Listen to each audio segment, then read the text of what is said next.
1629 Downfall. Where is Zaluth? Soluz bellowed. The other Crathlathe had remained close to him, cowards and fools, all of them, but at least he had seen Zaluth out fighting. That scout had shown he was a capable Crathlathe, though still young, and Soluz had plans for him, upon to extend the power of the Zisth even further, but now he was nowhere to be seen. He ran away, Ulyss spat, fled to preserve himself. Soluz glared at the Crathlathe of the Bulg. Useless and weak, the slug had conserved what power he had even to this point, perhaps waiting for Soluz to grow weak so he could turn on him and try to seize control of the Zisth. A useless effort, as Soluz could smash the weakling even if he was half dead. You expect me to believe he ran away while you remain?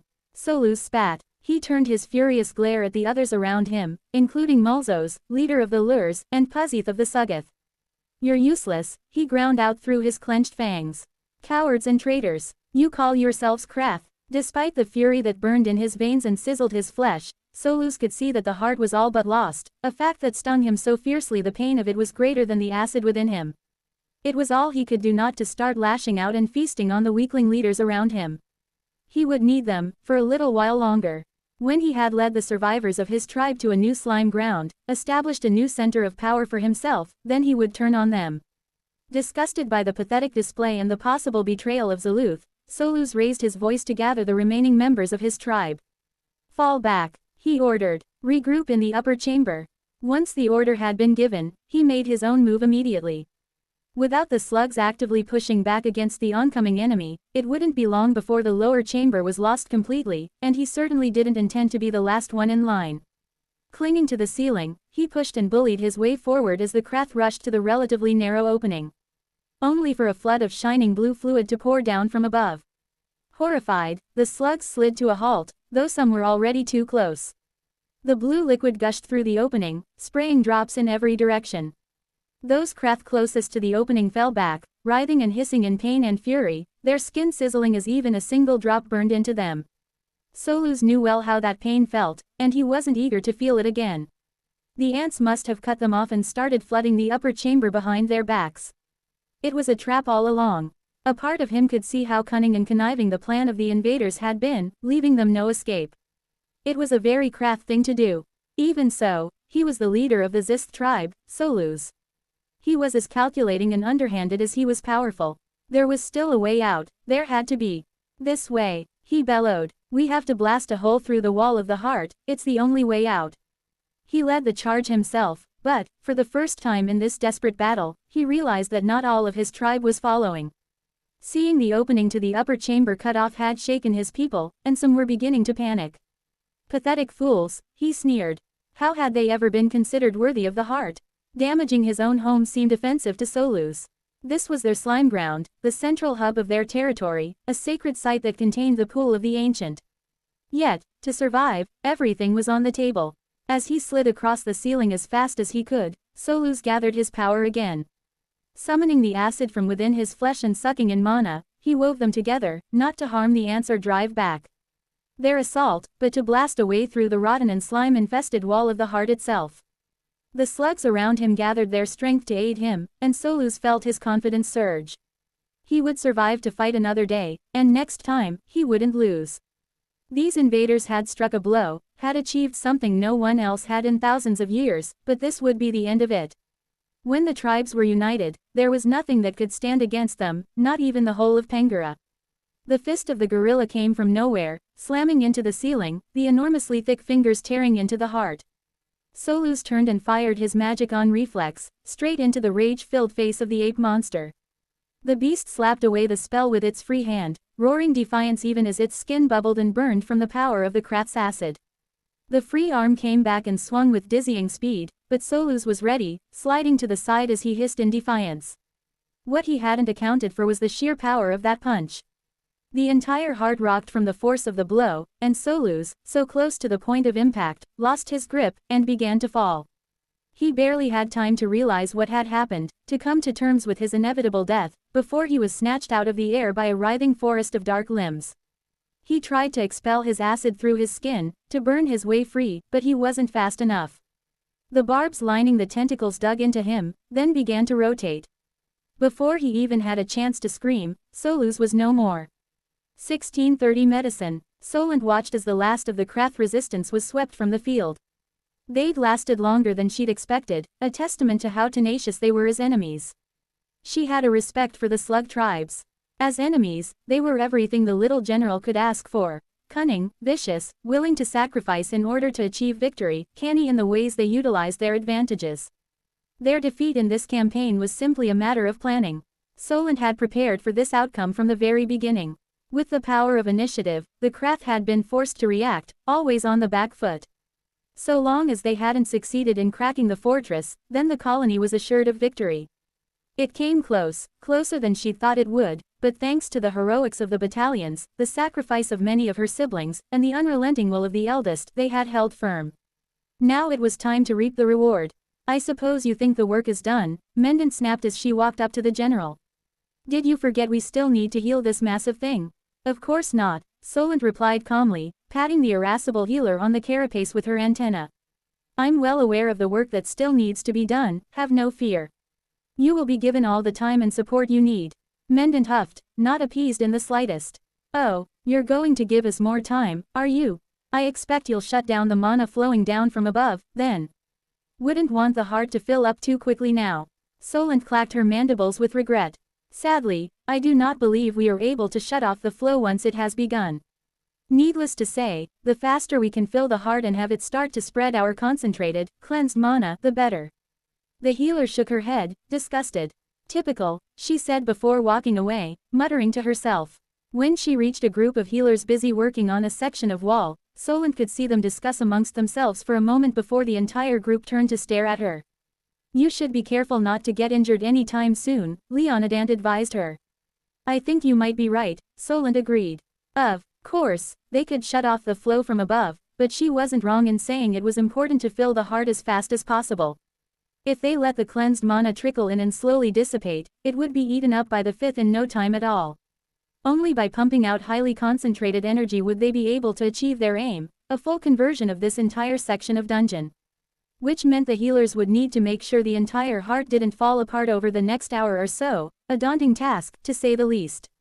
They've been doing a good job so far, Leonidant pointed out. Look at the floor. Indeed, the lower reaches of the heart had been fully healed already. Where once it had been a yellow-gray, slime-covered mass of pallid flesh, now it was a hale and hearty red, beating stronger than before. Of course, there were still the holes that the mother tree had punctured through the walls that needed to be closed over, but hopefully they wouldn't pose too much of a problem. Solent put the healers from her mind and turned her attention to another issue. The whirlpool down below was still there, the cleansed liquid mana reacting violently to the sludge left behind by Theorazin. She hadn't expected it to succumb quickly, but it was lasting much longer than expected, which meant it was consuming more mana than she'd allowed for. At least it was finally starting to go down. It would take a few hours, she guessed, but eventually the pool would be eradicated entirely, no longer able to corrupt the heart from within. We'll have to add that to calculations for the next one, Solent noted aloud. Leonidant followed her gaze and nodded. Hard to imagine what sort of creature could create such a thing, or have it last so long. I don't think we will have to imagine for too long, Solent said. Leonidant looked to her sister, expecting her to elaborate, but Solent said nothing, instead looking up to the roof of the upper chamber. It was up there that the Krath had made their homes, and it was still quite contaminated. Let's take a look, she said, and began to climb. Should we be going up there? The scout questioned, ever cautious. We have protection against the mana. But what if there are still Krath up there? There aren't, Solent replied confidently. Have no fear and come. For a slug to remain in the face of imminent death would be antithetical to every behavior they had displayed so far. If any Krath had refused to go down to the battle, then they were long gone by now. As the two ants climbed, shielded from contamination by Smithant's works, Solent's confidence was proven to be well-founded. Despite the large size of the settlement, with hundreds and hundreds of dwellings, along with large feeding pits and mold farms, they found not a single soul. There is a great deal we need to improve for our next assault, Solent mused. Knowing how the slugs form their settlements within the heart is important knowledge. If we can start to fill from the top, we could avoid having to fight altogether. Are you assuming that every heart settlement is the same? We have no evidence of that, Leonidant cautioned. A valid point, Solent conceded. However, I think the strategy still has merit. Something to think about after scouting and construction plans have been laid out. As the two ants moved through the eerily empty settlement, Solent continued to muse and expound upon her strategy going forward. There was a great deal to do, so much that Leonidant's head was spinning. Indeed, the tunnels needed to be mapped, the borders of this new safe zone marked, scouting done into the surrounding territories, defenses built, mana intakes and channels constructed, woofers to be bred, new targets to be designated. It was clear that Solent had been considering the next steps for a long time, possibly from the very beginning. The two found their way into a particularly elaborate chamber, right in the heart of the structures. As they moved inside on a whim, Leonidant noticed a distant pool, built low to the ground. When they drew closer, she saw it was filled with pearls, glistening beneath the surface of the shallow liquid. Originally grimy and yellowish, already the pearls had become flecked with motes of shimmering blue. Looks like we need to contact the brood tenders, Solent said, clacking her mandibles. They'll be pleased, I think. Chapter 1631 Journey Through the Dark. I don't like traveling with Brilliant. Her little, dimensional hops, or whatever she wants to call them, leave me feeling nauseous and headachy. Even trying to imagine how the process works is enough to make my brains throb. How did she even figure out how to do this? There weren't any ants in the colony who had any knowledge of different dimensions, and now Brilliant is out there swimming through them like a particularly loud and annoying eel. Are we there yet? I groan. No, she tells me happily. 2 more hops before we arrive. How is the poison progressing, eldest? One of the healers asks me. We're no longer pretending it isn't progressing, Well, it is, that's for sure. Every cell of my body that is changed makes it that little bit harder to slow it down. I'm holding on as best I can, but my grip is starting to slip. More and more, I'm worried for Protectant and the others. Each of them took much less into themselves than I have, but are they able to hold it off as well as I can? If not, I dread to think of how they're suffering. Slowly, for now, I tell her. For the time being, my thoughts haven't been affected like they were before. I wasn't a fan of that, to say the least. Once we get you back to the fortress, there will be more we can do. Continue to hold it back as you have been. Of course, what else did you think I was going to do? I was expecting to get a kick or two, but my carapace suffers no impacts from irritated healer feet. They must be distracted, which isn't a good thing. They're doing their best to keep my body in as good a condition as it can be, whilst also trying to manipulate the invasive mana within. She said they'll be able to do more for me back at the fortress, but I'm genuinely not sure what that might be. If they have some tricks to help deal with a problem like this, there's something I've never seen before. All right then, everybody aboard. Brilliant laughs. I'm not a ship, I grumble. In this instance, you technically sort of are, she tells me. Are you trying to make me feel better about the situation? If so, it isn't working.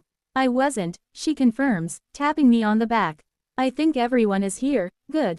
Let's go. I brace myself and soon feel the weird twisting sensation that always precedes one of these hops.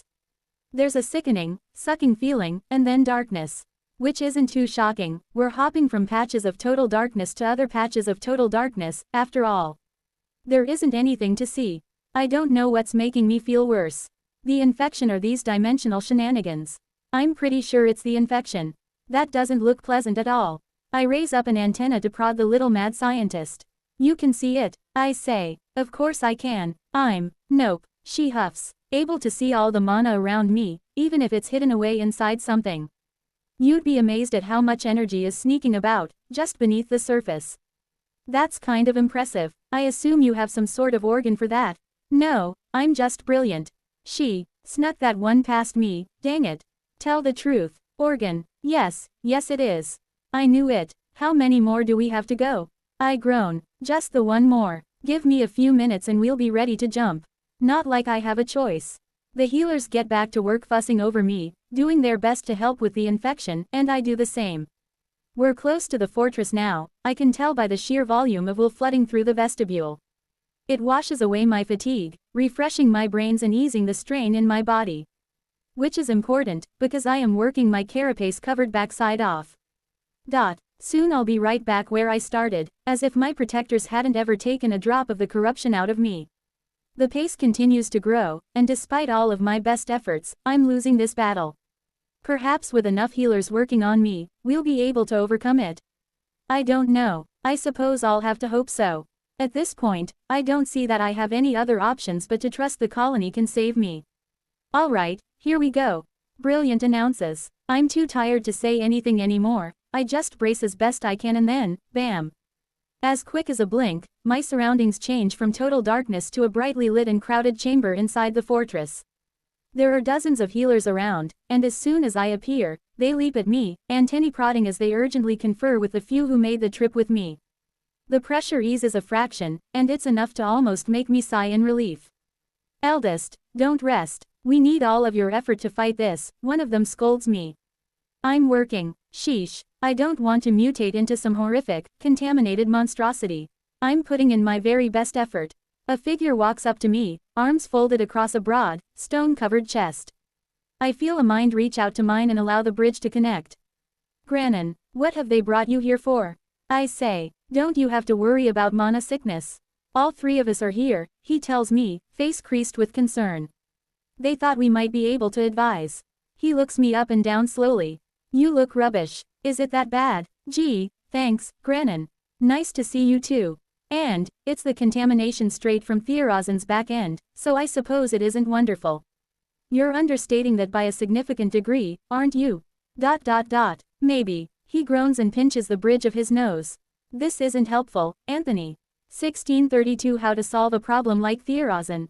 How bad is it? Corin asked. Granin took his hand off the dark purple carapace and grunted. I won't make a song and dance about it. It's bad. Corin looked shocked, but Torina only nodded, her expression grim. What are the options? There has to be something we can do, otherwise you wouldn't have agreed to come here, she asked him. Granin grunted again and folded his arms, thinking. It's not up to us, it's up to Anthony, and it's up to the colony. There are things we can do, but only if they let us, and all of them will have consequences. This is a delicate moment for Anthony, we have to respect his wishes. There were dozens of healers crawling over the massive ant now, poking and prodding, their minds turned inward, trying to break down the mana within his body, an exceptionally difficult task. There are ways he could expel the mana, Torina said, stepping up beside Granin, her eyes locked onto his. You know as well as I do that he can get rid of it. You think I don't know that? Granin growled. Are you going to force him to do it? You know he won't. He's a proto-ancient, Torina insisted. You've been charged by Yerem himself. Stop, right now. Granin scowled, his deep, rumbling voice brooked no argument. Only when his student remained silent, despite her obvious frustration, did he continue. I know all of that. There is no one who wants him to come through this more than I do, but it is impossible for us to force him to take the easy way out. Even if we convinced the colony to help us, he still wouldn't cooperate. If all of us try to force him, then he will resist, and it will become very dangerous, very quickly. If he's overcome by the corruption here, inside the fortress, then the cleansed mana will kill him in a matter of minutes and everything is finished. What are you whispering about? Anthony's voice rang in the Golgari Shaper's head, sounding more strained than Granin could ever recall hearing it. It was always strange to hear such a young-sounding voice coming from such a large monster. It was difficult to remember sometimes just how recently he'd been hatched. Talking about options to dispense with the mana inside you. I'm taking suggestions. I bet, Granin chuckled, then grew serious. Anthony, there are ways that you could get that mana out of your system. It won't be easy, but you do have a mutation that will help. Are you talking to him? Corin asked. Yes, I'm talking to him, Granin snapped. Are you going to bring it up? Yes, I'm just being tactful. Torina and Corin both stared at him, eyes full of doubt. Granin cursed under his breath and ignored them. He could be tactful when the situation demanded. Your mandibles. You can inject mana into the things you bite, Granin said abruptly, too irritated to dance around the subject any longer. The big ant hesitated for a moment, Granin could hear his thoughts turning over, slowly. Almost all of his mental energy was devoted to the war within. It doesn't work like that, Anthony said slowly. I can't inject mana that I don't control. It would be difficult, Granin said. But we could move the mana through your body, not breaking it down, but containing it, and then force it out through your mandibles. Wouldn't I have to be biting something? Anthony asked, still skeptical. Wouldn't I have to be biting something for like, a long time? Those thoughts continued to turn over, until he arrived at the conclusion. As Granin had feared, the reply was immediate. No, the Shaper felt a deep, desperate frustration. Right in front of him was the monster of his dreams, the hope of thousands of years of cultists all over the dungeon. Anthony could do it, could become an ancient, he could feel it, but now that monster was dying. He couldn't allow it, he just couldn't. Yet, he also refused to force his friend to do something he was unwilling to do. There are many who would willingly take on the burden for you. I would do it, gladly. Granin, I'm not going to kill you with toxic mana. Sheesh. Injecting mana in this way would require the victim to be very still, for a very long time, and accept the poison coming their way, since Anthony didn't have direct control over it. They couldn't use a monster as a sacrifice, it had to be a volunteer. Anthony had figured it out, and flatly refused. Well, there goes that idea. Thanks for trying. He said no, didn't he? Torina asked when she saw the grumpy look on Granin's face. Of course he did, we all knew he would. The faces of all three fell as they contemplated their next steps. In silence, they thought, as the ants around them continued to climb and fuss over their eldest. Despite their silence, it was easy to see how agitated they were. The insects were jittery, hesitant, moving back and forth, as if they didn't truly know which way they needed to go. Granin raised his head, looking at the huge ant, laying on the ground beside them. The bridge between them was still connected, and distantly he could feel the turnings of the monster's mind. He was focused inward, as was natural, with only very superficial thoughts running through his head. Then, out of nowhere, there was a blast of emotion. At first, a wave of confusion, followed by fear. They came so quickly, one after the other, sharp and profound. Granin snapped his head around, wondering what had happened to provoke such powerful emotions in the big ant. Then, burning away the fear, came a hot wave of anger, searing and scalding. Before Granin could react, he felt the world around him change, a storm of mana that rolled through the chamber. Up became down became up, and he fell to the ceiling, flailing in the air along with all the ants, Corin and Torina. Pressed to the roof, Granin struggled back to his feet, looking down on the giant ant below, who stood up, brimming with fury. Anthony clacked his mandibles sharply, and Granin could only turn to look at the members of the colony struggling alongside him. What did they do? He wondered. 1633 Possible solution. The powers of the ancients are legendary, even among those who know them best, the cults who worship and serve them. If one were to ask the cult of the worm what Yaram was capable of, they would attest to the incredible strength of the monster, able to crush mountains by wrapping around them and squeezing. Or perhaps they would wax lyrical about the dreaded maw of the great worm, with teeth able to rend anything apart, be it rock, steel or diamond. However, none of these cultists have actually seen Yaram for themselves. These are legends, passed down from those precious few who actually had encountered the ancients and survived to tell others. To try and accurately gauge the strength of the ancients is an impossible task, as the monsters themselves are wreathed in myth to the point that most don't believe they even exist. In these pages, I will attempt to record what stories have survived, gathered from the various cults I have come into contact with. Excerpt from Collective Wisdom of the Cults, by Granin Lazuz. It didn't take long for Granin to find out what had happened. Anthony snapped his mandibles and glared up at them, only to collapse back to the ground a moment later. While still pinned to the ceiling within Anthony's gravity domain, he extended several mind bridges until one finally connected and he was able to speak to a mage. The healers tried to withdraw the infection into themselves, like the others did, the ant explained, dispirited. The others? There are more ants who are infected. Yes, 20 of them. They have been quarantined and are being treated as well as we are able. 20 more. This didn't bode well. The legends about Theorazin's abilities were disturbing, to say the least. If any of the 20 were overcome, then the chance they could spread the toxin to others wasn't zero. Be very careful around them, Granin warned. Eventually, the toxin will erode their spirits and attack their minds. When it gets to that point, they'll start to attack others and infect them. I'll pass on your message. Below, Anthony continued to lie still, focusing internally, even as he kept the gravity domain up. You'd better tell the eldest you won't try it again. The longer this domain stays up, the worse the toxin will spread. It's taking away vital mental resources. We know, the others are trying, but the eldest is unconvinced. Stupid, stubborn ant. I'll try, Granin said. He reached out to the big ant again through the bridge that linked them. As expected, the ant was still furious. Anthony, Granin said cautiously. Cut off the domain. I've spoken to the others, they won't try it again. They didn't even ask me. As if I would ever let them do that. That's why they didn't ask. Granin kept that thought to himself. I have another solution, he assured the massive monster.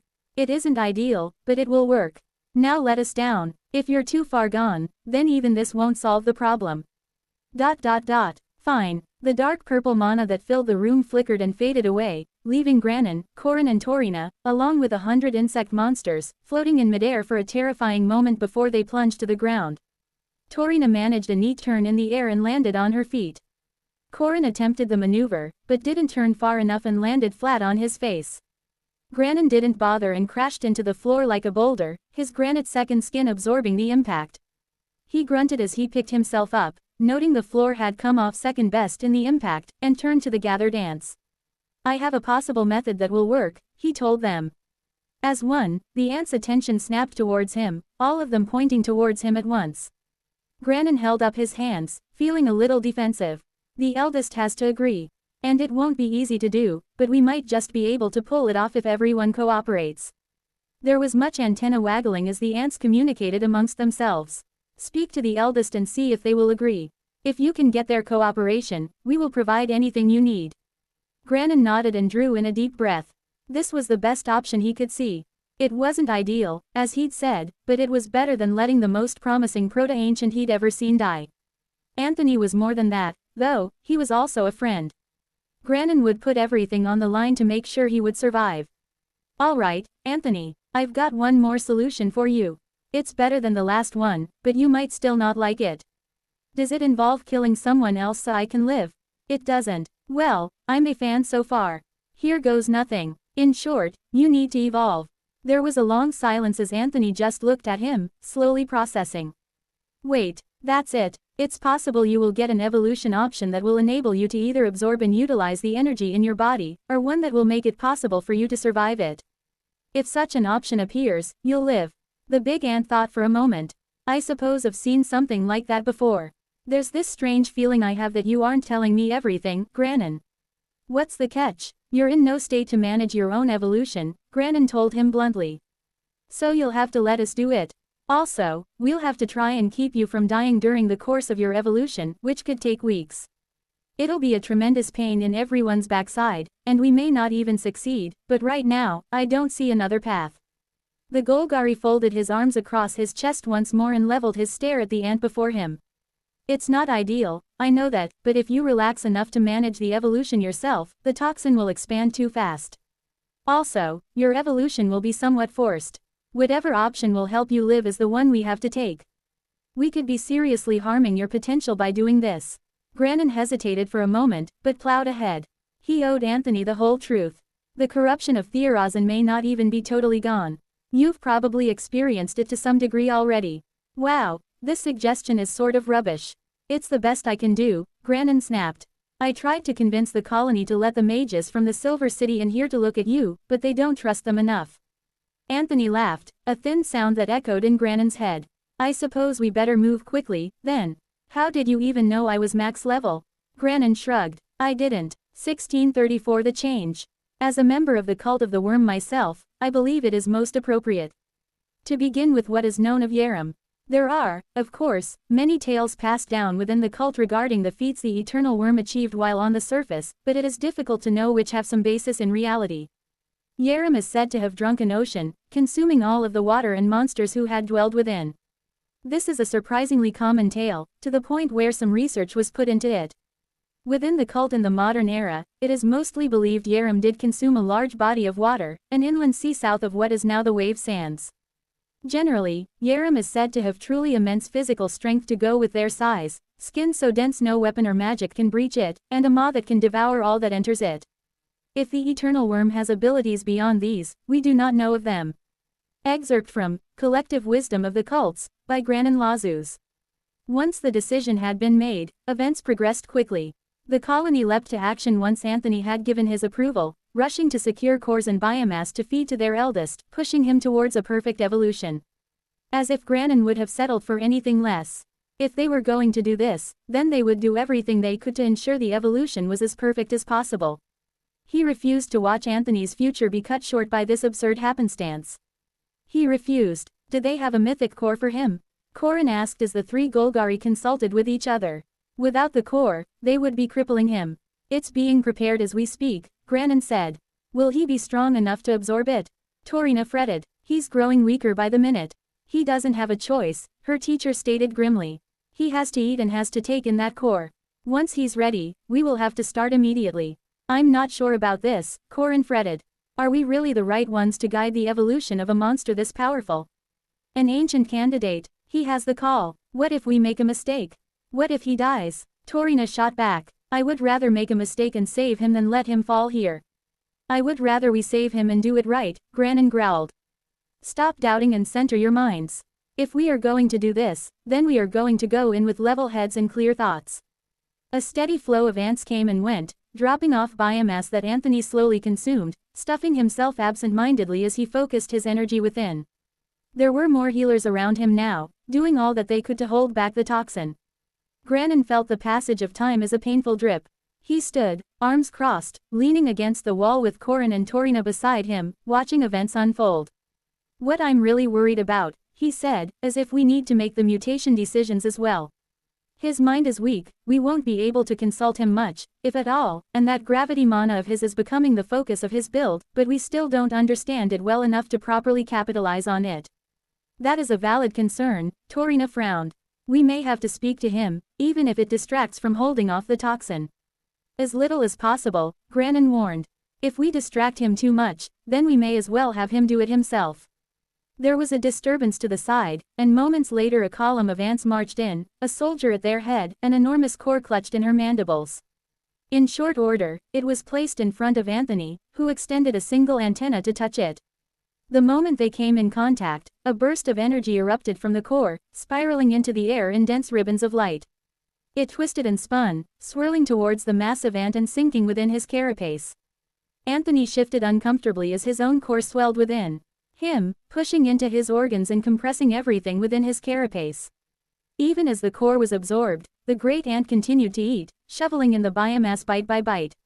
The moments ticked by and Granin grew more and more impatient. It felt like an eternity before the whole of the core was absorbed, watching Anthony grow more and more uncomfortable as he absorbed the energy. 1635 Something strange. Theorazin is one of the few examples where an ancient has left a persistent sign of their power that has lasted to the modern era. Followers of the Ancients cult are quick to point to the fifth stratum as evidence of Theorazin's might, claiming they were responsible for turning it into the toxic hazard it is today. Interestingly, there is some consensus amongst the cults laying the blame at the feet of this particular ancient, supported by rumors that the Krath deify Theorazin in some way. Regardless, extreme toxicity and corruption are the primary abilities attributed to Theorazin of the decaying world. Even being within a kilometer of the ancient was said to cause almost instantaneous death to all but the most mighty of warriors due to the miasma exuding from the monster's flesh. Getting any closer almost guaranteed a bad end, since you were now susceptible to a direct application of the ancient slime, which polluted an entire stratum and persists after 1,000 years. Excerpt from Collective Wisdom of the Cults, by Granin Lazuz. The Resant looked at the chow gathered around the door and wondered, not for the first time, just what the little hatchlings were thinking. At least they weren't straining themselves like before, there was no risk of injury that she could see, but it was still unusual behavior. Any movement? Florence asked. No movement, the Resant sighed. It was nice to have her sister and fellow council member here to help. After things had finally started to settle down here, she had come to see if there were any aspects of the new curriculum being developed for the snails that could be used to enhance the education program of the colony's own hatchlings. For over an hour now, every single baby chow within the snail care center had been crowded around the door, silent and unmoving. It was as if something outside the room had captured their attention, but what and how the brood tenders had no idea. Even more puzzling, nothing like this had ever happened before. The hatchlings had been perfectly content with the activities and space inside the carefully controlled environment that had been provided for them.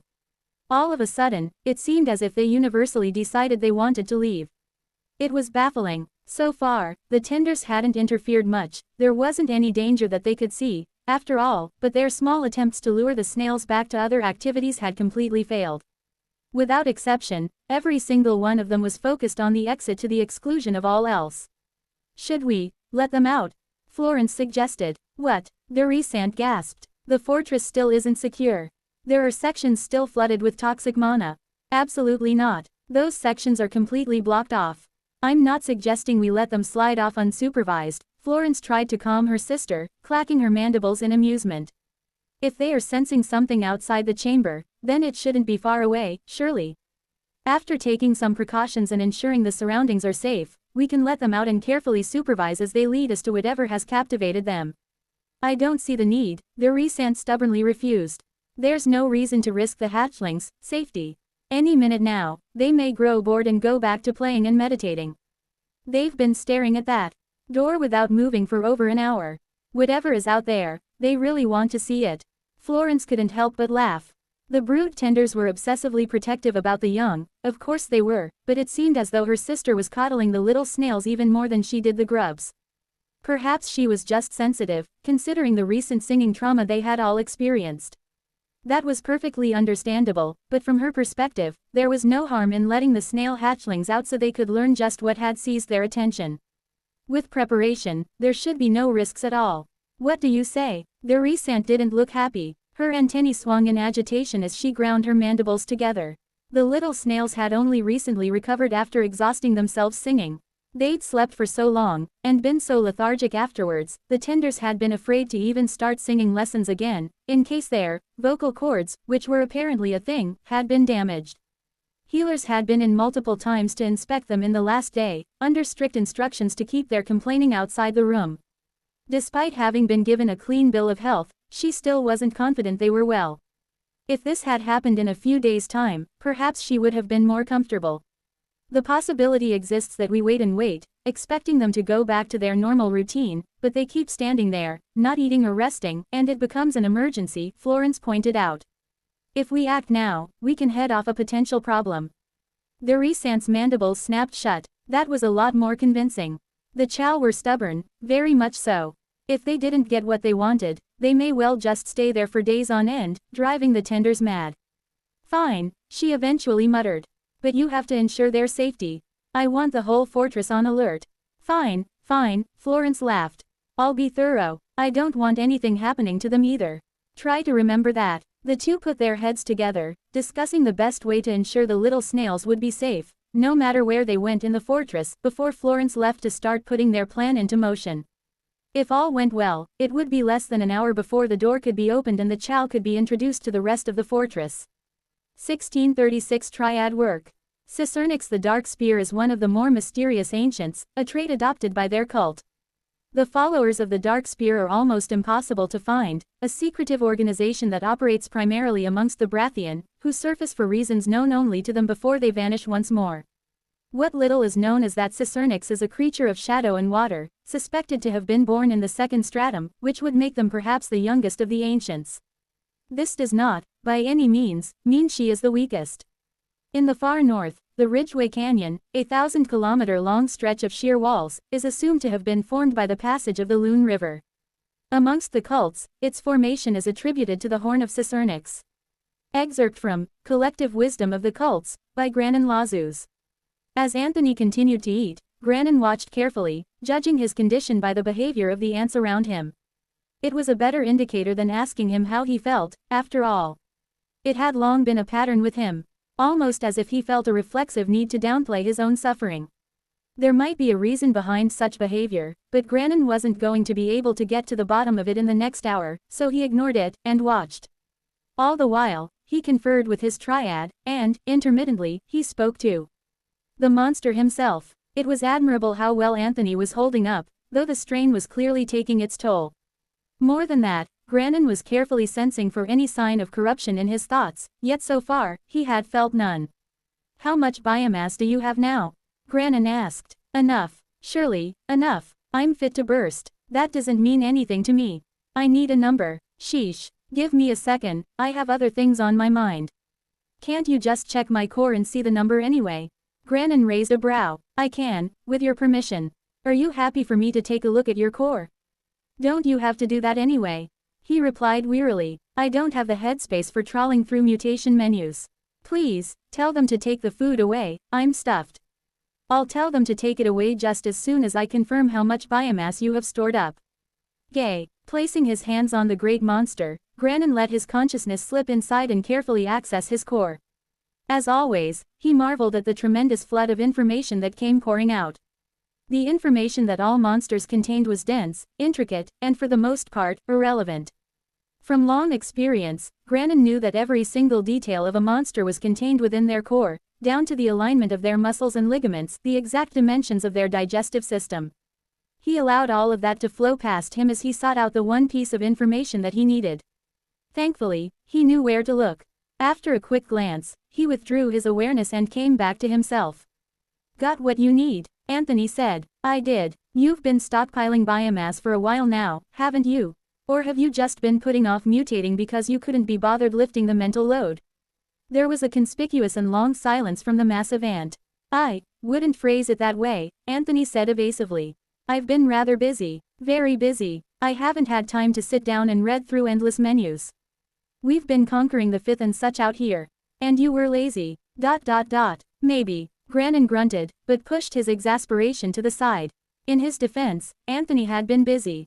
His presence on the platform had been near constant, and his downtime consumed with resting, healing and purging himself of corruption. "It's fine, you have more than enough biomass to finish the last of your mutations," Granin sighed. "We can get to it immediately, if you're willing." Fine, Anthony said, distracted and weary. "Let me know if you need help." Granin turned to his triad and gestured for them to draw near. Corin and Torina looked serious as they stepped forward, but their alacrity alerted him to the nervous energy they tried to mask. When they reached him, he spoke to them in a low voice. "We have his permission to finish his mutations and assist with the evolution," he told them and watched as their eyes came alight. "Try to contain your excitement," he warned them, then gave a very slight smile, "though I am also excited to help guide a possible ancient. Now, link your thoughts with mine and we can begin." Corin and Torina raised their hands and placed them on Granin's shoulders, then closed their eyes and focused inward. Despite being one of them, Granin could not say why the Golgari had such a natural predilection for the sharing of minds. Perhaps it was something that had developed over the centuries as they had huddled amongst the deep stone during the rending. Or perhaps it was a defense mechanism they had developed in the old times before they learned to bond with the second skin. Whatever the reason, the sharing of minds had become a core part of Golgari society, and the foundation of the triad system of teacher and students that they used. Today, Granin felt their thoughts flow into his own, and he opened his mind to them. When the process was complete, they were no longer Granin, Corin and Torina, but a combination of the three, greater than the sum of their parts. As one, they extended their hands towards Anthony and let their minds be swept into the sea of information contained within his core. 1637 Mutation Suite. One of the most deeply contested grudges amongst the cults is held between the followers of Theorazin and Morabolg of the Fetid Earth. Perhaps this reflects the long-held myth that the two ancients themselves are bitter rivals who competed over the fifth stratum, trying to find who would succeed in the race to paint it in their own image. Morabolg is said to be a creature of water, earth and death, a unique combination that came to be known as Fetid Earth. Without a solid form, the ancient is a vast mass of mud with incredible strength and endurance. More than this, anyone touched by Morabolg, legend has it, is doomed to die, unable to escape, the life being sucked from them every passing second. The location Morabolg is believed to have surfaced during the rending has not recovered to this day, a seeping wasteland of death and destruction referred to as Never Swamp by the locals. Excerpt from Collective Wisdom of the Cults by Granin Lazus. As always, there was the initial rush as all that was contained within Anthony's core washed over them. The combined minds of Granin, Torina and Corin were far more powerful than any of them were alone, and they parsed it almost as fast as it came in.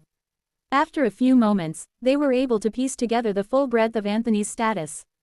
Name: Anthony. Level: 320. Mythic: 7. Might: 380. Toughness: 342. Cunning: 228. Will: 195. HP: 684. 684. MP: 2300. Skills: General, Grandmaster Excavation V level 10, Master Grip IV level 40, Expert Stealth 3 level 20, Tunnel Compendium V level 11, Diamond Mind V level 80, Grandmaster Stamina V level 46, Unseen Dash V level 32, Expert Efficient Movement 3 level 20, Master Observance IV level 40, Manifold High Focus V level 80. Mana: Advanced Mana Craft V level 84, Condensed Mana V level 80, Grand Finer External Mana Manipulation V level 80, Mana Hoarder beat level 63, Multi-Layered Mind Magic Affinity beat level 46, Extended Directed Mana Sensing beat level 80, Master Healing Magic Affinity I beat level 40, Advanced Omni Elemental Affinity beat level 121, Master Mana Masking I beat level 32, Wood Magic Affinity I level 1, Metal Magic Affinity I level 1, Lightning Magic Affinity I level 1, Master Force Magic Affinity I beat level 40, Master Barrier Magic Affinity I beat level 40, Grand Master Gravity Magic Affinity beat level 80, Expert Mana Dismantling 3 level 20. Pet, Far-Flung Pet Communication IV level 38, Core Crafting IV level 20, Pet Growth Speed I level 5. Defensive, Divine Exoskeleton Defense beat level 111, Flicker Dodge beat level 93, Grand Master Endure beat level 80, Expert Mandible Parry 3 level 20, Precognitive Agile Defense IV level 40. Offensive, Pinpoint Acid Shot beat level 82, Grand Master Precise Shooting beat level 16, Star Crusher 7 level 57, Master Chomp Combo IV level 20, Spear Charge 3 level 20, Ronogs. Mutations, Senses, Broad Intent Focal Compound Eyes plus 3-5, Prescient Ripple Antennae plus 3-5 Twilight Filament. Defense, Horizon Intensifying Compression Carapace Gravity Compressed Diamond plus 3-5, Regenerating Amp Displacer Inner Carapace Plating Boson Agitating Crystal Flesh plus 3-5. Physical, Fortified Absorption Legs plus 3-0, Vicious Injecting Mandibles Gravity Compressed Diamond plus 3-0, Hastened Potent Regeneration Gland plus 3-0, Widespread Stinking Pheromone Gland plus 3-0, Expanding Discerning Compression Stomach plus 3-5, Coiling Hyper Twitch Musculature plus 3-0, Distributed Instantaneous Subneural Network plus 3-0. Acid, Hyper Thick Spreading Mana Feasting Bind Acid Gland plus 3-5, Flexi Hyper Pressurized Scattershot Acid Nozzle plus 3-0, Enriching Draining Acid Concentration Gland plus 3-0, Viscous Enfeebling Acid Stimulation Gland plus 3-0. Mental, Steadfast Coordination Cortex plus 3-0, Crushing Gravity Well Main Brain plus 3-0, Mind Mana Mastery Sub-Brain plus 3-0, Mind Mana Mastery Sub-Brain plus 3-0, Mind Mana Mastery Sub-Brain plus 3-0. Mana, Vast Gravity Magic Gland Resonant Well Stone plus 1-5, Accelerated Might Infusing Collective Will Vestibule plus 3-5, Soul Crystal Grand Empowering Communal Spirit Nave Soul Crystal plus 3-5, Vast Impregnable Starborn Altar of Self plus 3-5, Soul Crystal. Species, Perfect Paragon, Skill Points, 171 plus 325, Skill Fusions. Biomass, 3,120. None of the three had worked on a monster this powerful, nor one this evolved, and it was difficult to grasp it all. Anthony's status was a mess, especially compared to the carefully pruned and developed skills of the monsters the Shapers crafted within the Cult of the Worm. They were trying to create lean perfection, but this was a true beast of the dungeon, fighting for survival and figuring it all out as they went. And it was this less streamlined and organized monster who had thrived, where the carefully designed creatures had utterly failed. There was a lesson in that. However, there was one detail that immediately infuriated the Golgari. Anthony, they growled in unison. Why on Pengara do you have so many maxed skills? So many of them. 1 or 2 was acceptable, but how long had it been since this moron had checked his status? The progress wasn't stored if he didn't rank up his skills, it was simply lost. Yell at me another time, Granin, and company. This is hard. Get on with that thing you were doing. We were going to finalize your mutations. Right, I feel vaguely worried about that for some reason, but I can't quite grab it. It's fine. Ask if you have questions, otherwise try not to mess anything up. There's a lot of mutations to be done. We will need your input on a few of them. Fine, fine. Wanting to work quickly, the Triad scanned through the relevant information, concentrating on what needed to be done. There were 15 organs in total that needed upgrading at a final cost of almost 3,000 biomass. Some of those were important mutations, with the plus 35 options able to unlock powerful new possibilities for Anthony, while others could be relatively ignored, since the body parts were likely to be reset or fused in the upcoming evolution. The Triad organized the mutations into those 2 groups so they could prioritize their efforts. Important mutations: Coordination Cortex, Main Brain, Sub-Brains, of which there were 3. Subneural Network, Musculature, Mandibles, Regeneration Gland, Gravity Mana Gland, Resets and Fusions, Legs, Acid Nozzle, Acid Concentration Gland, Acid Stimulation Gland, The three minds consulted and agreed that the final four organs would be best served with a fusion and reset. Anthony had attempted to make his acid more potent by purchasing several cheap body parts and mutations to increase its power and flexibility, but with the toxic mana within him, this was the perfect opportunity to try and fuse these organs together with his acid gland to create something far more powerful. His legs were also due for a reset. If he got much larger, they wouldn't be able to hold him up properly, and besides, his earlier mutation selections weren't as viable as they could be. The triad settled on some generic options for these organs that played to the strengths they already had without wasting more time. Then they had to. They would be reset to nothing soon anyway, so there was no need to spend too long on them. After considering for a moment, the triad decided to work on the brains first and dove in. The sub-brains were dedicated to maintaining Anthony's host of mind constructs, and indeed were doing so right now. Specialized in handling mind mana, they were able to craft far more mind constructs than they could without this mutation, but there was a loss of efficiency here. Anthony had enabled himself to create a large number of mind constructs, but those constructs still needed to utilize parts of the physical brain in order to do their work. Further increasing the sub-brain's specialization in mind mana wouldn't help, but increasing the cognitive capacity of the brains would. Significantly, three minds unified into one raced through the list of possible mutations, looking for candidates that suited their needs. In all honesty, Anthony's brains could use a reset, reforging them with a more powerful material than simple fleshy neurons, but with a list of other body parts likely to need resetting, it would have to wait. After some time, they narrowed their options down to three. Webbed sub-brain. This option would utilize mind mana, which the brain was constantly handling anyway, to stimulate added connections within the brain itself, essentially forming new neural links out of mana to make the brain matter more efficient. Condensed sub-brain. This mutation would draw on gravitational mana, which they didn't understand but knew was present throughout Anthony's body, to draw the brain inward and compress it, pushing the cells closer together, shortening the links between them and increasing processing speed.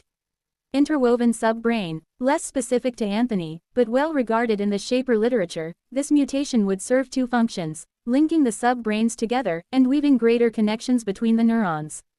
Ultimately, they selected the webbed sub-brain. With a constant supply of mind mana, the brains would become 20 to 30% more efficient as the connections formed. Since Anthony supplied it already, there was nothing but upsides here. Adding brain mass to each of the sub-minds was also a far more attractive prospect with this mutation in place, allowing the benefits to compound. For Anthony's main brain, similar decisions had to be made. He had specialized this brain in two simple fields, condensing mana and handling gravitational mana. Little wonder his gravity bombs were so effective. Much like his sub-brains, he hadn't given any thought to mutations that would enable his brain to work more efficiently in general. At this point, reinforcing the aspect he had already mutated would have diminishing returns.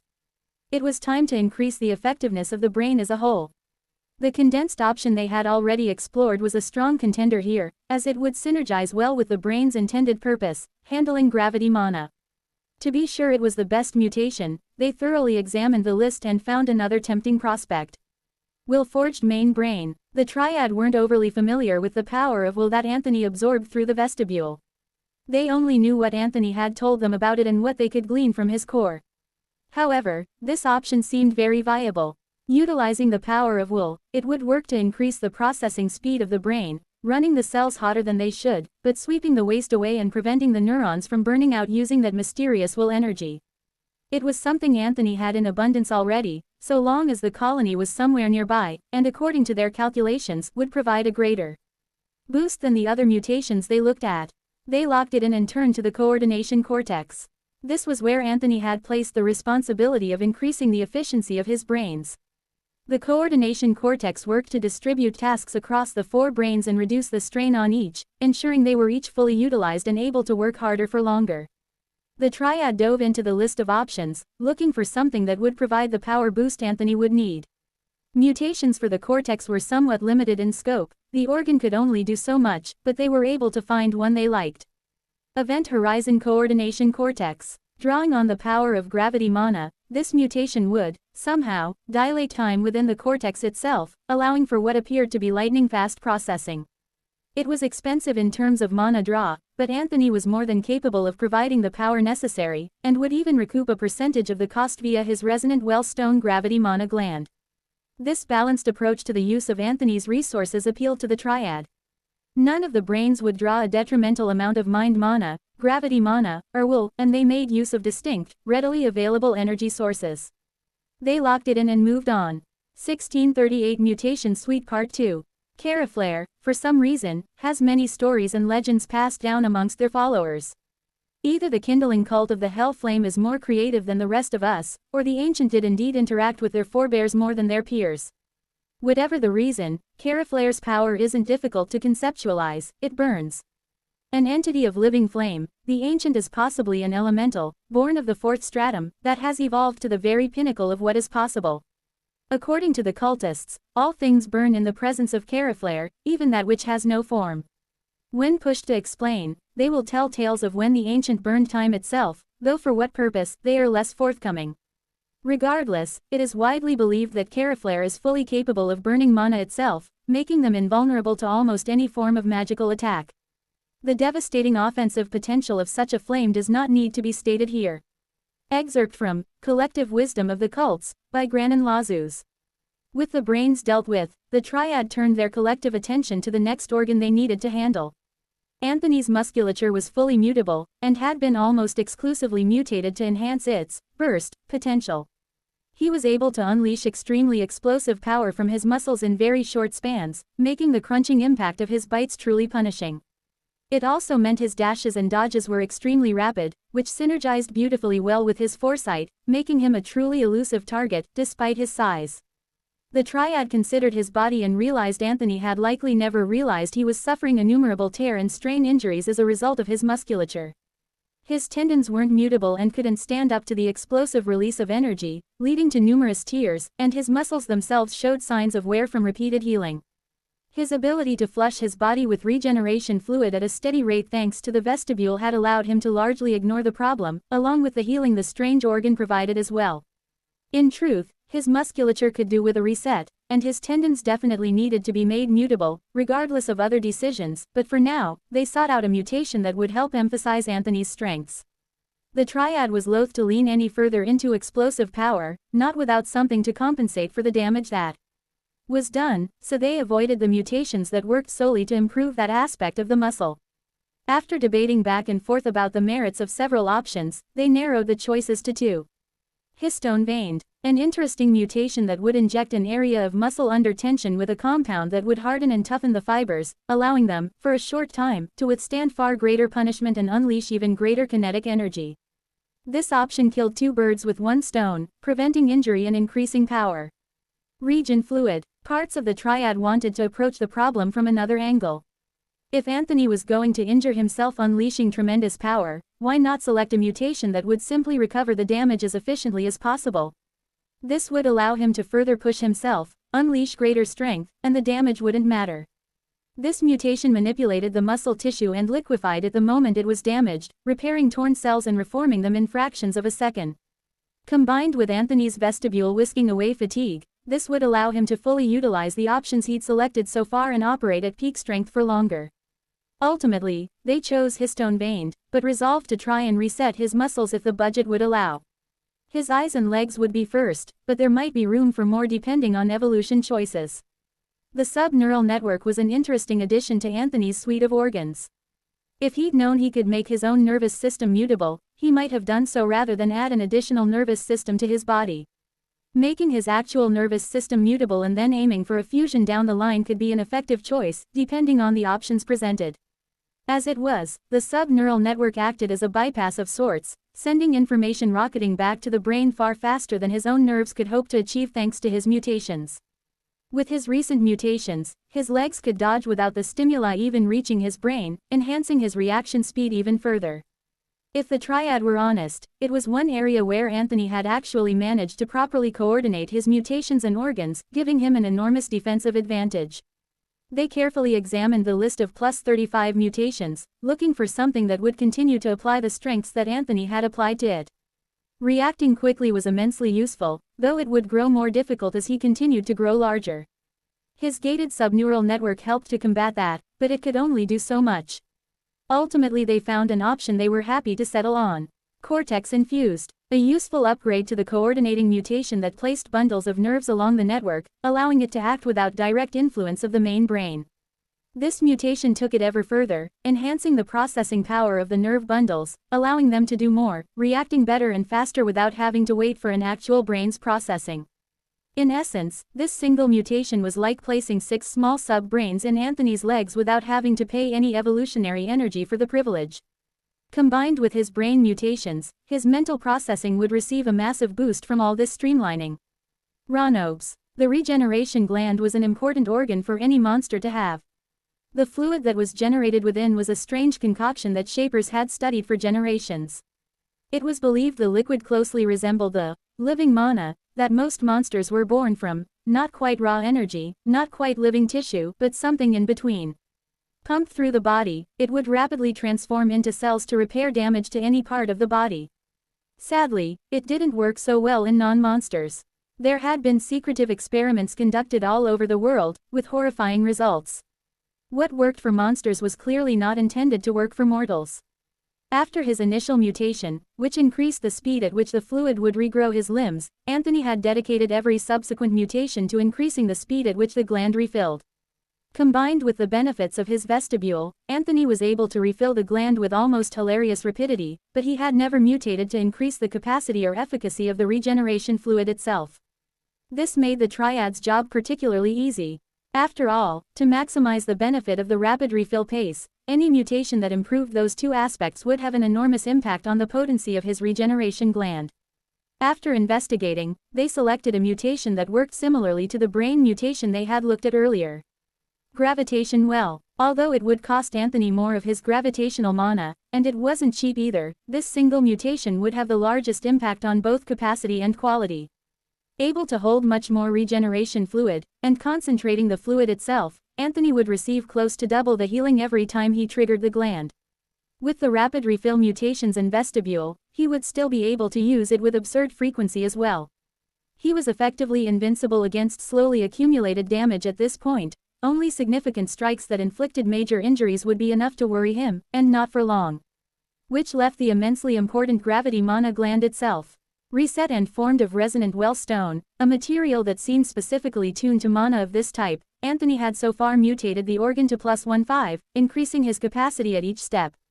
This made sense, since his spells appeared to need vast quantities of the stuff. The resonant well stone not only empowered those spells but increased the regeneration speed of the organ, which helped him have mana available more often, but it would certainly help to improve the regeneration speed. The triad improved capacity again at +20, then refill speed at +25, then opted to emphasize the refill speed. This would help Anthony have more mana available more often, but the +35 was the big ticket item, and again, there were many options that would work. Increasing the density of the mana was always valuable, and further increases to capacity wouldn't go far astray either. Ultimately they found one that seemed like it would be rather interesting. Field Feast. It wasn't easy for the triad to understand, and they had to disturb Anthony briefly for a quick word, but he seemed to approve, which was positive. Ultimately, the mutation would allow the organ to draw on gravity fields that were affecting Anthony, bleeding off some of their power and turning it into more mana. According to Anthony, that meant he could effectively make himself lighter, reducing the grip the planet itself had on him. They locked it in. 1639 Precious Secrets. Chrysalis. It isn't uncommon for members of the various cults to debate the merits and strengths of the ancients as monsters, though with an obvious and significant bias towards their own deity. When debating who is the physically strongest of the ancients, Rigorite and Yaram are usually the two names that are first raised. Although Rigorite, formed of living metal, is not thought to nearly approach the size of the eternal worm, the ancient is nonetheless massive, a breaker of mountains whose charge is as irresistible as the turning of Pangura. Steel cultists tell tales of Rigorite's gleaming presence, and the deadly blade formed from the ancient's head and running up its back. Despite their massive size, the blade of Rigorite is said to be so sharp it can cut air. Excerpt from Collective Wisdom of the Cults, by Granin Lazus. Satisfied with their work so far, the triad moved on to the final mutation, the mandibles. Anthony's mandibles were critically important, his primary weapon and literally the first thing his opponents had to face when they approached him. More importantly, he needed to ensure he remained physically capable of battle. There were many ways to get around mana-based attacks, and according to legends, some of the most powerful monsters in the dungeon were close to fully immune. If he couldn't deal strong physical damage to his opponents, then Anthony would find himself face to face with enemies he could never hope to defeat. Fortunately, he had cultivated powerful pets who would be able to help him, but that wasn't always enough. Chrysalis, Tiny and Nvidia would never be stronger than Anthony himself, and helping them to progress was going to become prohibitively more expensive over the upcoming tiers.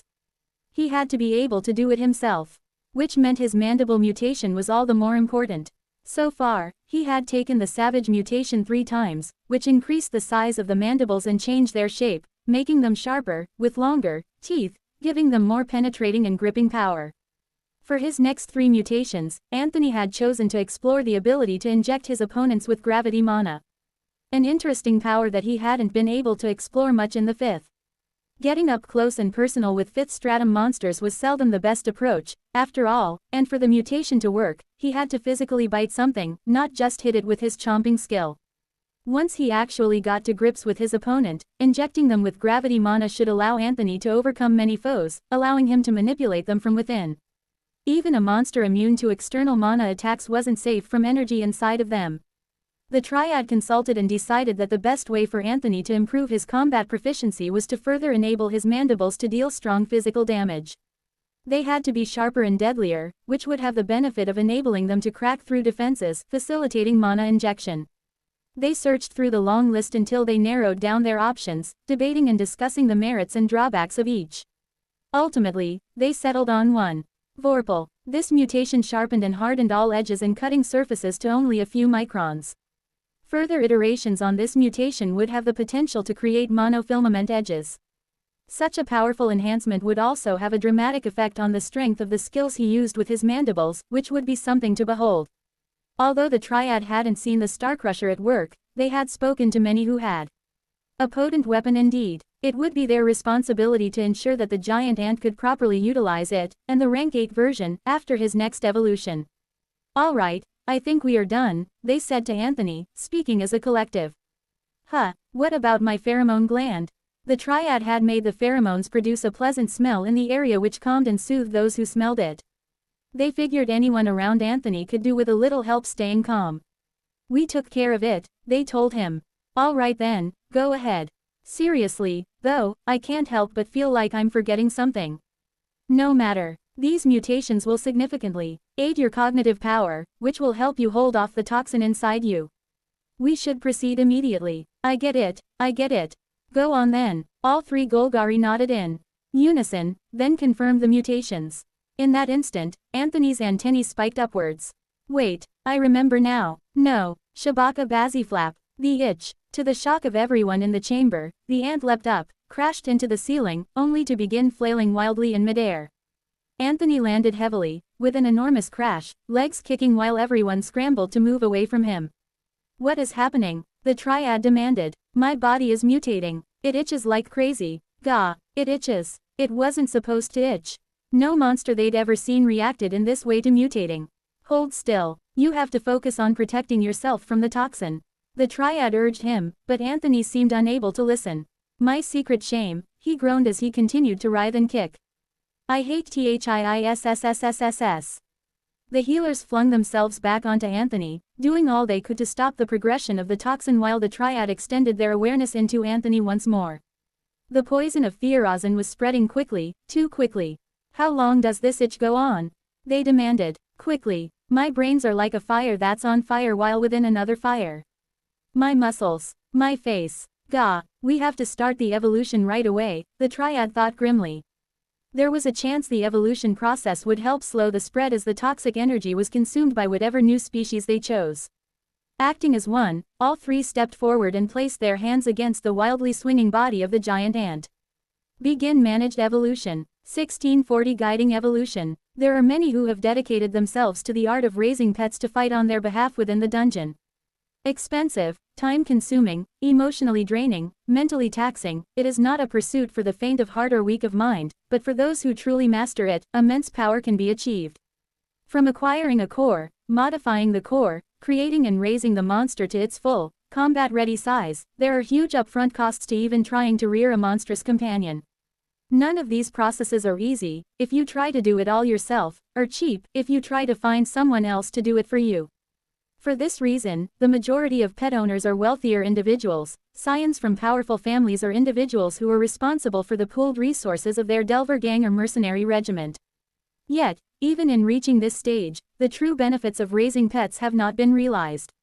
Where the masters are able to differentiate themselves from the layman is in careful management of evolution. The true experts can find efficiencies that the system cannot, overriding the defaults to shape the form of their pet like a sculptor revealing perfection from within the stone. Excerpt from On Pets, by Shinchi. Would you like to engage the managed evolution process? Yes. This monster is not your pet. Awaiting permission. Anthony, we need your permission to begin the evolution, the triad urged. You need to answer the system prompt. The giant ant was still flailing wildly, rolling and twisting as he endured the itch he described. Sassafranazap, do whatever the heck you want. Gra, permission granted. This monster has reached the maximum level for its current species. Managed evolution will allow you to control the process of changing the form and stats of this monster. An additional 10% evolutionary energy will be granted for maxed mutations. Warning: evolving will make securing XP and biomass more difficult, as fewer rewards are given for preying on less evolved creatures. The triad wished they could flick the system prompts away faster, but there was no way to rush the process, all they could do was wait. This was hardly the ideal situation for such an important evolution, and the three merged minds resolved themselves for the trial to come. Not only would they have little time to choose a species, they would then need to go through the entire managed evolution process, selecting resets, new organs and doing all they could to strengthen Anthony for the challenges ahead, all the while he would be thrashing and kicking like a mad thing. Far from ideal, many shapers would take days to plan out all the details they would need to race through in a matter of minutes. However, there was no choice, all they could do was their best. Your evolution options are as follows. No time nor any reason to look at anything other than the mythic options. The triad gave them their whole focus. There had to be something there that would help Anthony absorb the toxic mana within him. If not, he likely wouldn't survive the evolution, dying before his new form took shape. Mythic evolution, colony ascendant. Plus 125 cunning, plus 125 willpower, plus 250 might, plus 250 toughness. You have sought to be the perfect specimen, excelling in all aspects of your form. Now go beyond, and rise above what was once possible. Musculature will be reforged into world-infused flesh. Brains and coordination cortex will be reforged into radiant dynamo matter. Reforge at half cost. A core of ascension will be granted for free. The triad examined the evolution in stunned silence. The numbers and keywords were simply overwhelming. None of them had done more than read about options that could be provided to Tier 8 monsters, yet here one was, right in front of them. A mythic evolution no less. 250 in mental stats, 500 in physical, along with exceptionally powerful reforges. Had they the Shaper register of monster parts with them, they didn't doubt the Radiant Dynamo would be just as extraordinary as the world-infused flesh, truly precious and powerful materials. Combined with those benefits, all further reforges at half cost would enable Anthony to go on another reforge spree. His eyes needed work, his legs and a slew of other organs and parts. With the overwhelming amount of energy a Tier 8 mythic evolution would provide, combined with halved costs, they could select a range of massively powerful options for his body. What gave them pause was the core of ascension. None of the three had even heard of such a thing, despite how potent it sounded. What function could it possibly have? With the evolutionary information at their fingertips, it was possible for the triad to learn. They could find out in just a few seconds, but they hesitated. This was clearly the evolution that Anthony would have wanted to take. If he had been free to make his own selection, to evolve in peace and without pressure, this option would have ticked all the boxes. The stats would have reinforced the path he was already on, powering up his brains, making him stronger and more durable, a real physical powerhouse, and the reforges would have pushed him over the top. An exemplary mage and fighter, he would have become an almost impossible matchup. Such a perfect and well-rounded evolution, the triad hesitated, on the verge of selecting it, even knowing that they couldn't. The three minds wobbled, no longer in harmony as they argued amongst themselves. Perhaps Anthony would be able to survive. They would find a way to help him, to ensure he made it through the process. With an evolution like this behind him, his path towards ancienthood would be so much smoother, perhaps even assured. And yet, they couldn't choose it. They mustn't. The risks were too great and Anthony had placed his life in their collective hands. To avoid temptation and regret, they ignored the core of Ascension. They were not to know of its purpose, and they would have to live with that. Quickly, they turned their eyes to the remaining options. One of them had to keep him alive. It was their only hope.